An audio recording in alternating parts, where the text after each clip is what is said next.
dengan saya di channel Polisi Main Koi. Di sini saya akan menerangkan tentang tata cara pemijahan ikan koi. Yang pertama, utamanya kita harus punya ikan, ya. Ikan kedua, kita punya kolam dan tempat pemijahannya. Otomatis seperti itu. Awalnya kita harus hobi, harus punya ikan, harus punya kolam. Setelah itu, untuk pemilihan indukan yang siap pijah itu seperti apa sih? Dan pejantan yang siap pijah itu seperti apa?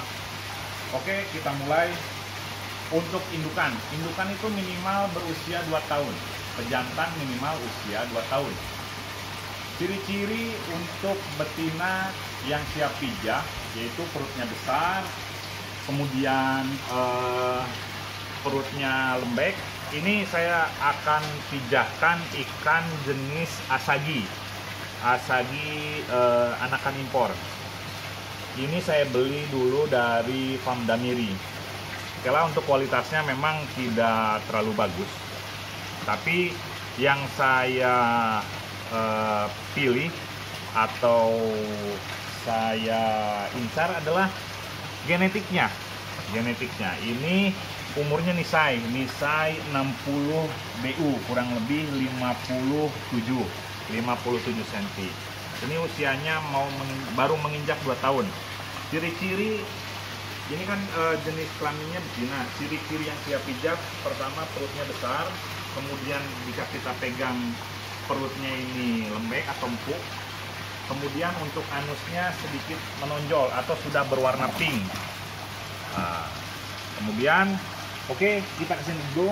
Sebelum kita untuk pemijahan, pertama-tama kita harus siapkan tempat pemijahan. Nah, ini tempat pemijahan yang saya gunakan, yaitu pack diameter 2 meter yang sebelumnya sudah diberikan air, jaring warna hijau, kemudian kasaban sebagai media menempelnya telur, kemudian kita berikan aerator.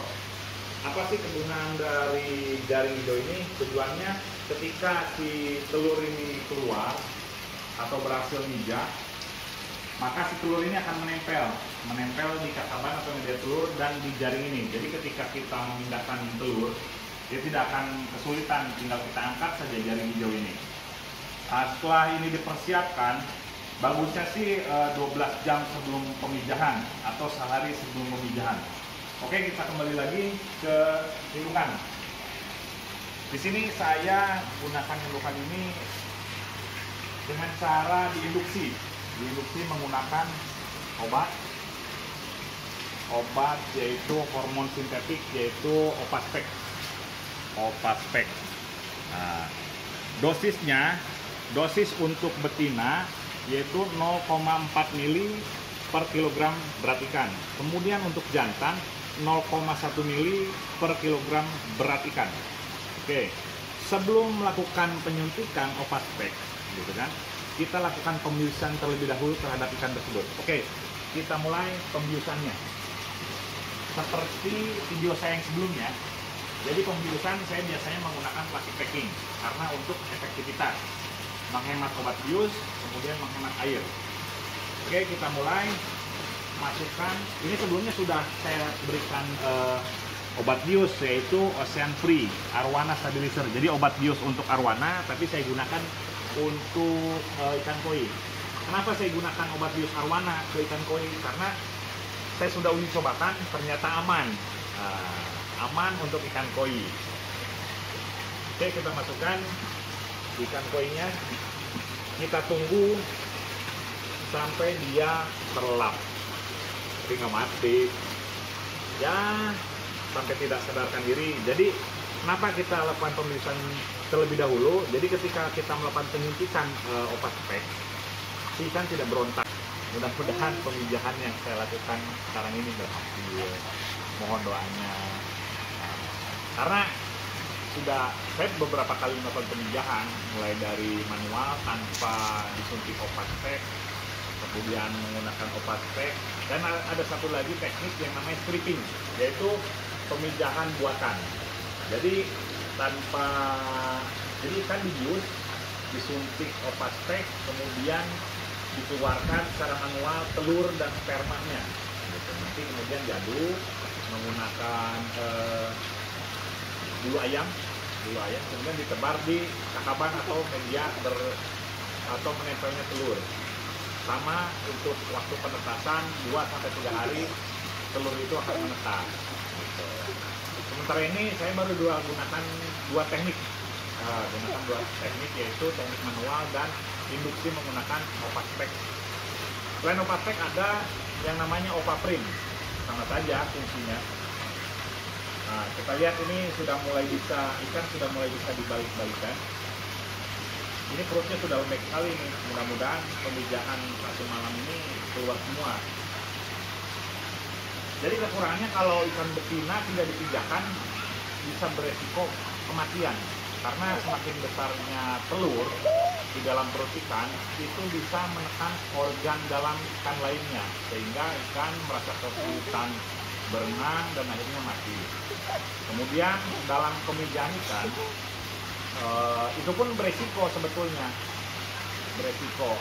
Jika overstress atau stres yang berlebihan, ikan itu mau jantan mau betina, kalau stresnya berlebihan itu bisa mengakibatkan kematian. Saya sudah beberapa kali mengalami gitu kan, karena banyaknya lemak di tubuh ikan itu sehingga menghalangi jalur telur untuk keluar. Jadi telur tidak keluar, ikan mati gitu. Ya namanya hobi tetap kita lakukan, tetap maju lah. Oke, dirasa sudah tidak sadarkan diri, maka kita keluarkan ikannya. Oke, bisa kita lihat lebih tenang. Ini kan bisa dibalikan, coba lihat ini anusnya sudah mulai berwarna merah pink, ini sudah lembek. Oke, ini tandanya sudah siap untuk pijah. Oke, sebelum ikan itu sadar ya, ikan ini sadar, maka kita lakukan penyuntikan. Nah, oke, sudah dilakukan penyuntikan. Pijat-pijat dulu agar hormon buatannya, hormon sintetiknya menyebar. Kenapa dilakukan di bawah sirip dayung? Tujuannya agar tidak merusak kualitas ikan. Karena kalau dilakukan penyuntikan di punggung ikan, itu akan merusak.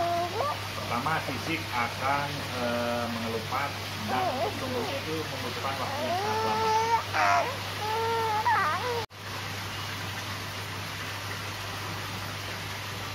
Oke, kita masukkan ikan ini ke set pemijahan. Jadi dia akan sadar lagi. Oke, masukkan.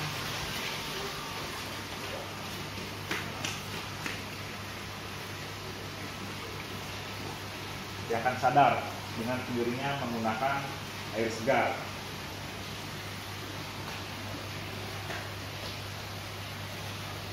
Oke, saya gunakan pejantan jenis Asagi, produk dari Koi Farm, dengan panjang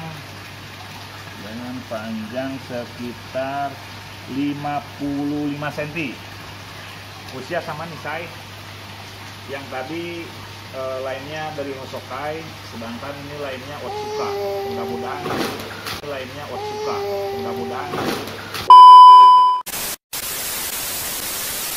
guys, sekarang saatnya tadi sudah untuk penyuntikan ikan koi betina. Sekarang bagian jantannya saya gunakan 3 jantan, salah satunya menggunakan Asagi Kanoko, sama produk dari Koi Farm, lainnya Hosokai. Kita gunakan line Hosokai dan line Otsuka. Mudah-mudahan nanti hasilnya bagus. Kita cek dulu untuk panjang atau ukuran ikan 55 BU. Oke, ini sudah cukup matang dan dewasa. Untuk dilakukan pengecekan bisa kita lakukan pembiusan terlebih dahulu, apakah spermanya sudah bagus atau banyak. Kita cek, kita bius dulu ya. Oke, kita masukkan ke packingan yang sudah berisikan obat bius. Aduh, inilah kalau resikonya main koi, pasti main air basahan.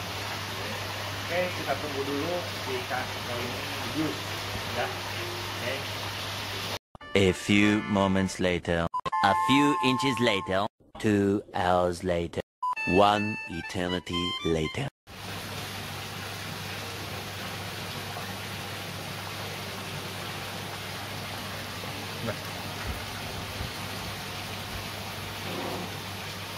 Oke, sudah kita masukkan ke pet pemijahan. Oke, 1, 2, 3.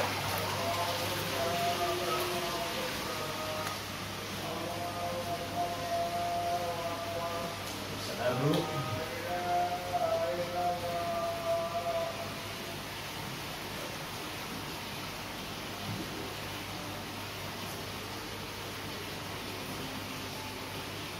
Ya, nanti juga sadar.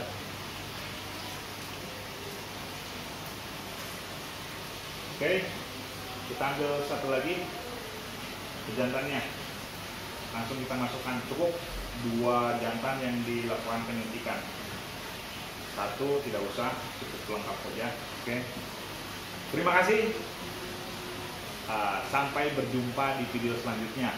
Kita tunggu besok.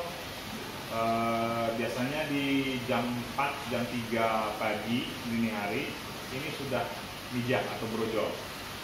Kita lanjutkan videonya untuk pagi hari, mudah-mudahan brojol atau berhasil mijah. Mohon doanya ya teman-teman. Oke, sampai berjumpa di lain kesempatan. Jangan lupa like, comment, and subscribe. Sampai berjumpa di channel Polisi Main Koi. Wassalamualaikum warahmatullahi wabarakatuh.